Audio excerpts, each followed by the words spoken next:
She stood at my gate like she owned the entire mountain, pointing straight at my cabin as if she were giving a private tour. "This is the one," she announced to a man in a suit beside her, waving her hand dramatically. The man held a clipboard, peering over my fence with a smile that suggested he already assumed the place belonged to him. I stepped out onto the porch, coffee mug in hand, and called out, "Can I help you?" She didn't even blink. "Yes, you can start moving your things out. This property is officially for sale." I actually laughed, assuming it was just another ridiculous HOA mix-up. But then I spotted the sign she had planted in the dirt. "For sale, my address, my land, my cabin," and her name listed proudly as the community representative. "Ma'am, this is my home," I said, approaching the gate. She smiled back, that tight, fake smile she always used when she was about to cause trouble. "Not anymore," she said. "The HOA voted to sell it. We already have buyers lined up." My grip tightened around my mug. "Interesting," I replied slowly. "Since the HOA doesn't own me or my land." She glanced at the realtor like I was being unreasonable, and he leaned in to whisper something. She whispered back, loud enough for me to hear, "Don't worry, he won't be here much longer." That's when I noticed the lock on my gate shiny, new, and definitely not mine. She had changed it. I pulled out my phone, ready to call the sheriff, but stopped. A better idea sparked. Without a word, I walked to my shed. A minute later, I returned with a heavy chain, a solid steel lock, and a bright red sign I'd been saving for years. Before either of them realized what I was doing, the gate was chained shut from my side, and the sign hung boldly, "Private property trespassers will be prosecuted." The realtor's smile vanished. Karen's jaw clenched. "You can't do that," she snapped. I took a slow sip of coffee. "Watch me." Her voice shot upward, loud enough to send birds scattering from nearby trees. "You are obstructing an official sale. I'll call security right now." She dialed without looking away from me. I leaned back against the gate, watching her meltdown like an episode of bad reality TV. "Go ahead," I said calmly, "but make sure they bring real badges this time."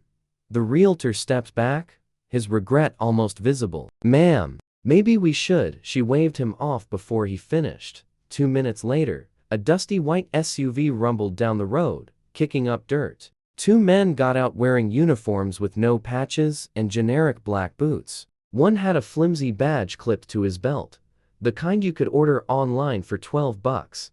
"Sir, we're going to need that gate opened," the taller one said. I stared at him for a long moment before smiling. "And I'm going to need you to tell me which law gives you the authority to be here." Karen folded her arms. "These men are community enforcement. They have jurisdiction." I stepped up to the fence, lowering my voice just enough so only they could hear. "See, here's the problem. I know real law enforcement. I used to train them. SWAT, sheriff's deputies, state police, so I know for a fact." I let the silence stretch. "You two aren't on any roster." The fake officers exchanged a glance, but Karen jumped in before they could react. "You can't intimidate me with your nonsense," she barked. "Oh, it's not nonsense," I replied, lifting my phone. "It's a live call to the sheriff. You can either leave now or explain to him why you're wearing knockoff badges on private property." The tall one shifted his stance. The other leaned toward Karen and whispered, "Maybe we should." She cut him off. "He's bluffing." That's when we all heard it, the deep, unmistakable growl of a county patrol truck rolling up the road. The truck stopped right behind the fake SUV, red and blue lights pulsing against the trees. The sheriff stepped out, broad shoulders, mirrored sunglasses, the kind of authority you don't question. "Morning," he said, looking between me, Karen, and the 2 fake officers. "Someone want to tell me what's going on?" Karen lunged forward. "Yes. This man is illegally occupying this property. We already have a buyer lined up, and he's blocking the sale. Plus, he threatened my security officers." She gestured to the 2 men like they were decorated heroes. The sheriff looked at me. "That true?" I exhaled slowly. "No, Sheriff. This is my land." "She's trespassing. They're impersonating law enforcement." "And she changed my gate lock." I lifted my phone. "I have everything recorded." The sheriff turned to the fake officers. Names? They stuttered. One gave a name I recognized instantly. I had trained someone with that exact name years ago, and it definitely wasn't this guy. The sheriff's jaw tensed. Badge numbers? Silence. Karen stepped forward, trying to retake control. This is an internal community matter, Sheriff. The HOA has full authority here. He cut her off with a single glance. Ma'am, unless the HOA owns this man's deed, you have zero authority to sell his home or change his locks. She froze only a moment before smirking smugly. Actually, I do have the deed. She reached into her bag and pulled out a folder, opening it with a flourish. The sheriff took it, skimmed the pages, and frowned. Well, that's interesting. He looked at me. These documents say the property was transferred 2 weeks ago. Stomach dropped. I hadn't signed anything. Karen crossed her arms, smiling like she'd won the grand prize. See? All legal. He's been living here illegally. The sheriff handed me the papers. My name was completely absent. Instead, there was a forged signature that barely looked human, and a buyer's name I'd never heard. That's not my handwriting, I said quietly. Karen shrugged. Doesn't matter. County records already updated. Taxes are paid. With whose money? I asked. She didn't answer. Her eyes flicked toward the realtor, who suddenly became fascinated with something on his phone. The sheriff rubbed his jaw. If these papers are fake, that's felony fraud. But I can't verify anything from here. Karen stepped in fast. Fine. While you check, he can pack up and leave. The buyer is already waiting. I stepped closer to the gate. Not happening. Then I leaned toward the sheriff. Voice steady but loud enough for Karen. Sheriff, 2 months ago I installed a new security system. Every vehicle plate gets scanned. Every visitor, every delivery, all logged with timestamps. And I have off-site backups. For the first time, Karen's confidence cracked. You can't use that. It's a violation of, I cut her off. It's my land, my cameras, my evidence. And if we check footage from the last 2 weeks, we'll see exactly who walked into that courthouse with those forged papers. The sheriff narrowed his eyes, already picturing it. All right, he said. We're going to drive down to my office and check those records right now, the sheriff said. Karen opened her mouth to argue, but before a single word slipped out, a sleek black SUV rolled up the dirt road. The license plate was hidden, the windows fully tinted. It parked right behind the sheriff's truck, and the man who stepped out made Karen go ghost white. He shut the SUV door with slow, deliberate precision like a man used to having control over everything in front of him. Tall, clean-cut, wearing a tailored suit that absolutely did not belong on a dusty back road, he walked toward us without speaking.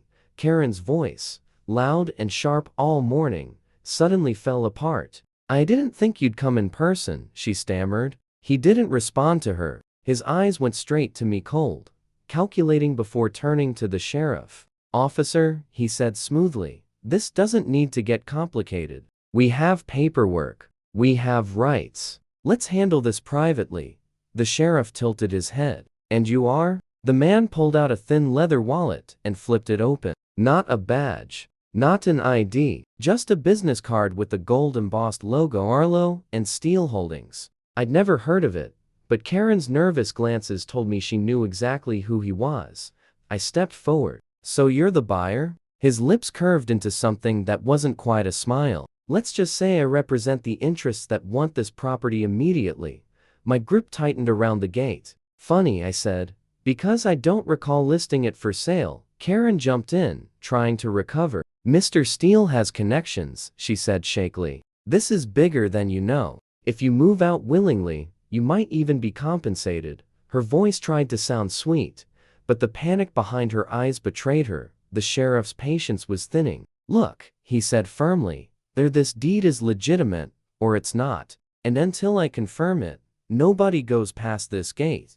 Mr. Steele's gaze locked on him. Sheriff, you have no idea who you're dealing with. I couldn't help laughing. Funny, that's exactly what I was going to tell you. Steele's expression twitched when I added, you might want to check whose name is on the original title filed 20 years ago. The sheriff looked at me. Original title. I nodded. Filed in '05. My father's name, then transferred to me when he passed. Certified copy, notarized, stored safely where none of them can touch it. Karen scoffed, though her voice wavered. That proves nothing. Titles get updated. This one was updated. She jabbed a shaky finger toward the fake deed the sheriff held.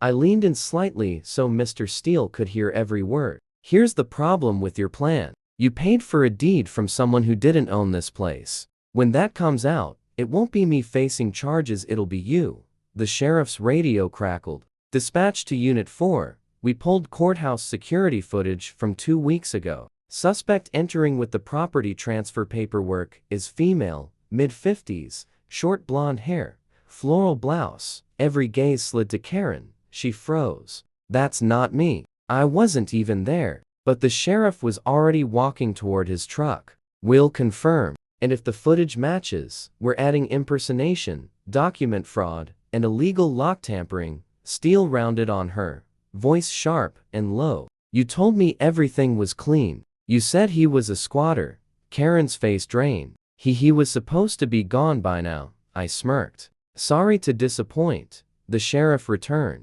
Sir, I'll need you at the station with that original title copy. We'll straighten this out. I nodded, already picturing the storage locker where I kept it safe. As we started toward our vehicles, Steele stepped aside.